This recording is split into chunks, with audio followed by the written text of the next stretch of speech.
Hey everyone, welcome back.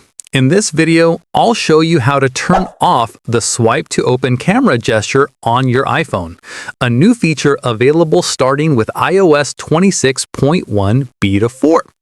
First, unlock your iPhone and open the Settings app.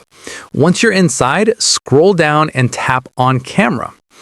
Now, scroll all the way to the bottom and you'll see a new option called Lock Screen Swipe to Open Camera. By default, it's turned on. Simply toggle it off and you're done.